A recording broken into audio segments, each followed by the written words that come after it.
Hey guys, and welcome back to the second episode of Wiches Choice.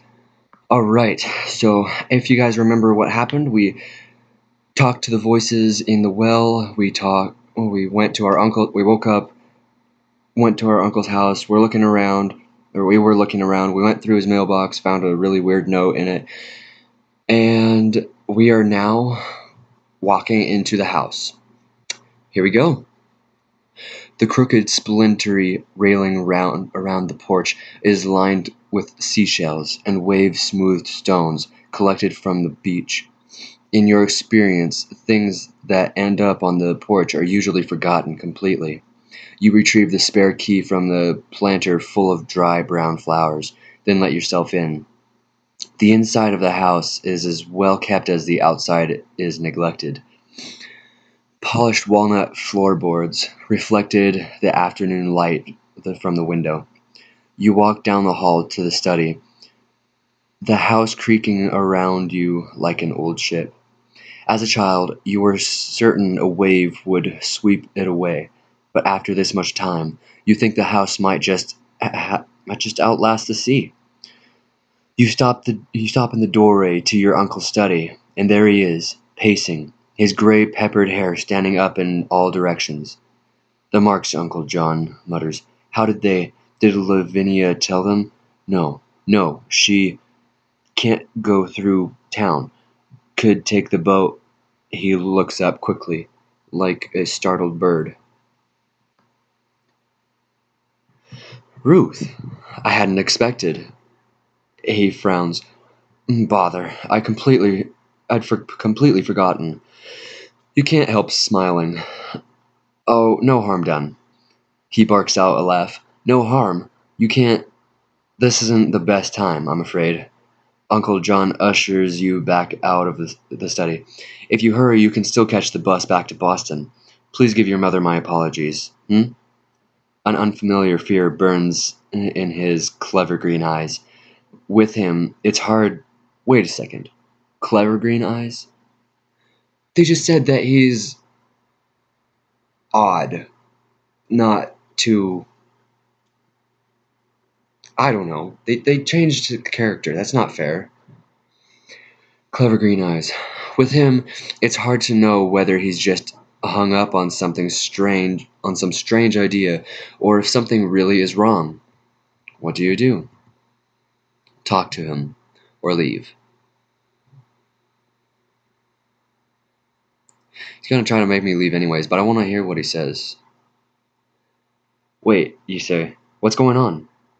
"The island, of course. You know." Uncle John pushes his glasses up on his long nose. Large smudges show on the normally clean lenses. "My turn, that's all. There really isn't time for discussion." He steers you toward the front door and all but shoves you out of it. "Off you go. Wonderful seeing you again. Have a safe trip." What on earth? You're mean. Okay. The door slams behind you. You hear the lock turn, and then the trunk of the deadbolt. Okay, first I want to apologize to you guys if you can't particularly hear me. I'm trying to speak up as much as I can because my room started to heat up incredibly hot. Like it started heating up a lot. So I have a little air conditioner thing going right now. So okay, your mind turns to the spare key on the flower pot. One option is to unlock the door and let yourself in. Of course, you could knock and try to reason with your uncle. And then, of course, there's the option of just leaving. Your uncle isn't stupid, nor is he exactly crazy. Maybe you should do as he says. What do you do? What do I do? I leave. He could get upset with me. Okay. Once he's had time to calm down, Uncle John will probably let you back in. In the meantime, you should probably give him some space. You grab your suitcase and start back down the road to Marooner's Point. If you're lucky, you might catch the bus back home. This would be the perfect chance to spend the summer in Boston with your friends, provided Mother doesn't think of some other relative you could visit instead. This is a lot of reading, guys. I never thought it would be this much reading. Okay. By the time you walk the 2 miles back to town, the afternoon is turning golden and your hands have gone numb from dragging the suitcase. You blow a stray lock of hair away from your eyes, then sigh when it just falls into place again. At least if you do decide to leave, you'll be glad you brought the suitcase with you. Marooners Point usually sees its fair share of summer people later in the season, so right now it's practically a ghost town. Every time she visits, Mother goes on and on about the quaint 19th century charm. But as far as you're concerned, the town is just run down and outdated. A cobble street leads you to this town square, where a dry fountain stands. Uh-oh. Fountain, well, shoot. The three tired fountain promises a beautiful display if only someone would turn it on. It's been dry for as long as you can remember. As you enter the square, a barrel-chested man throws a contemptuous look your way and mutters something under his breath. By the wide-brimmed hat and rubber boots, you guess he's a fisherman. Like most people in his town, his eyes dare you to confront him. What do you do? Confront him. Yeah, I got more cool. I'm cool. I got cool. I'm calm. I got this. What did you say? What did you say? You fix him with the sternest look you can muster. He flashes a crooked smile, clearly not intimidated by some scrawny teenage girl. I said it's the cold warlock's niece. Back again so soon. You frown. This isn't the first time you've heard Uncle John called a warlock. What do you mean by that? Come on, we both know what you are, girl. I'm sick to death of your kind playing dumb. He smirks at you. They'll cart you all off soon enough, and the rest of us'll be better for it. Your cheeks burn. You hear your mother's voice, nagging at you not to let your temper get the better of you. What do? I insult him. Oh, shoot. No, never mind. I didn't want to do that. You glare back at the man. I didn't want to lose life. You're not putting up with any more nonsense today. You're tired. Your arms ache from hauling this suitcase around. And it's not like you even wanted to be here in the first place. Am I supposed to be afraid of you?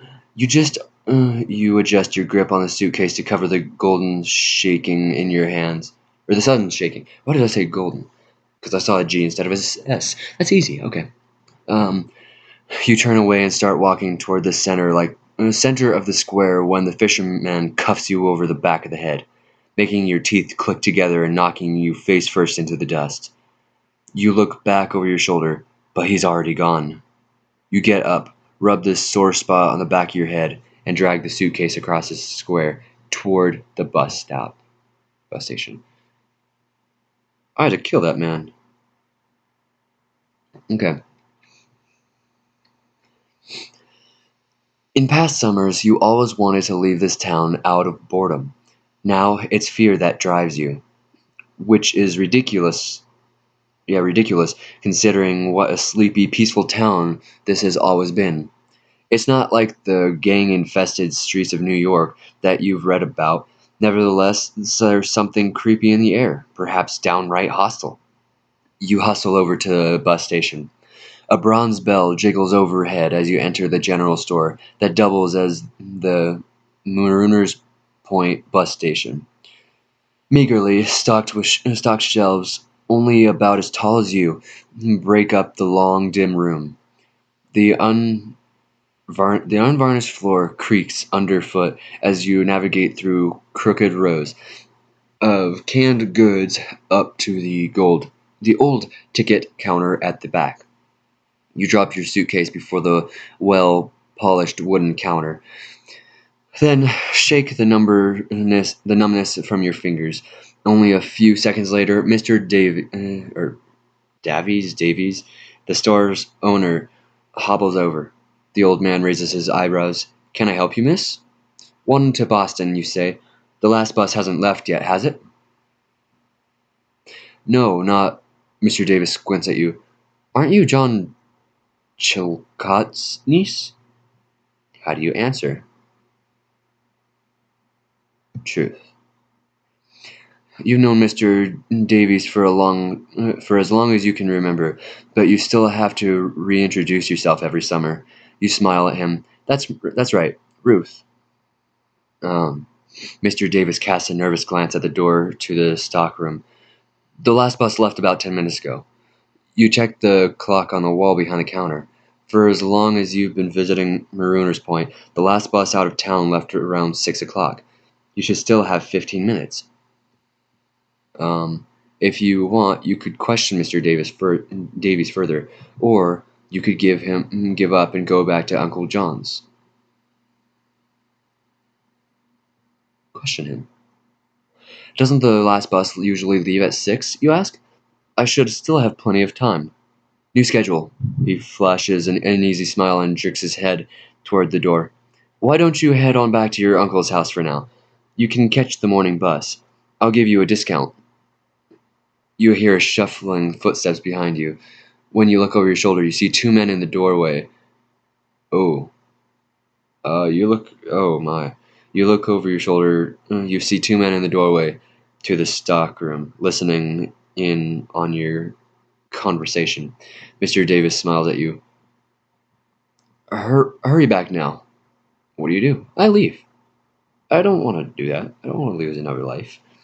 Mr. Davies' anxious expression tells you everything you need to know. You glance over your shoulder at the two men. All right, you say softly. I'll come back tomorrow. Mr. Davies offers an empty smile.